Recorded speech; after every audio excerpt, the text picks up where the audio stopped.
Your honour, चश्मदीद गवाह हसरत वल्द करीमुल्लाह ने बताया कि उसने फंदी को खाट पर लेटे अपने बाप का गला दबाते हुए देखा। पर उसने ये भी बताया योर ऑनर कि फंदी का बाप चुपचाप लेटा था। आती हुई मौत देखकर भी वो अपनी जान बचाने के लिए हाथ पांव तक नहीं हिला रहा था। बचाव का कोई प्रयत्न नहीं कर रहा था। ऐसा प्रतीत होता था मानो उसे कोई मनचाही वस्तु मिल रही हो। योर ऑनर, क्या ऐसी मौत को हत्या कहा जाएगा?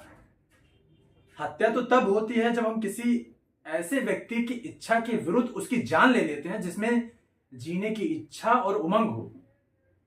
यहां मरहूम भगत राम में जीने की रत्ती भर भी इच्छा नहीं थी। इसके विपरीत वो मौत के लिए तरस रहा था। वो अपने बेटे से मौत मांगता था, अपने बहू से मौत मांगता था, और तो और वो डॉक्टर ब्रह्मदेव से जहर देने के लिए कहता था। योर ऑनर, उसकी असहम वेदना से सभी परिचित थे। उसके गिड़गिड़ाकर मौत मांगने की बात भी किसी से छिपी ना थी। योर ऑनर, आज तक कत्ल के किसी मुकदमे में इस प्रकार मौत मांगने का सवाल ही नहीं उठा है। कैंसर की बीमार की मौत मानसिक रूप से उसी दिन हो जाती है योर ऑनर, जिस दिन इस बात का ऐलान होता है कि उसे कैंसर है। दुनिया जानती है कि इस बीमारी का कोई इलाज नहीं है। विज्ञान लाख प्रयत्न कर रहा है पर उसे अभी तक सफलता नहीं मिली है।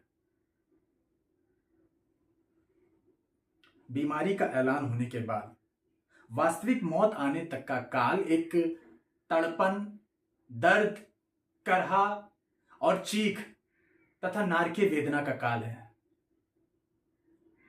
योर ऑनर, इंसान को यदि इस बात की उम्मीद होती है कि इस भयानक नारकीय यातना के बाद फिर जीवन होगा तो आदमी इस यातना को साहस से सह लेता है। लेकिन कैंसर का रोगी जानता है कि यह यातना केवल मौत तक प्रतीक्षा का रास्ता है।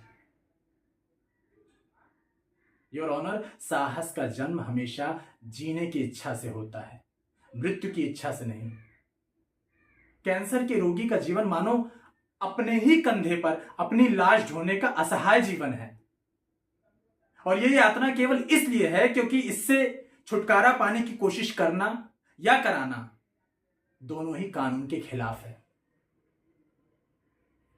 योर ऑनर, फंदी के पूरे मुकदमे में मेरी दृष्टि में इन्हीं तथ्यों पर निर्णय देना उचित होगा। धन्यवाद।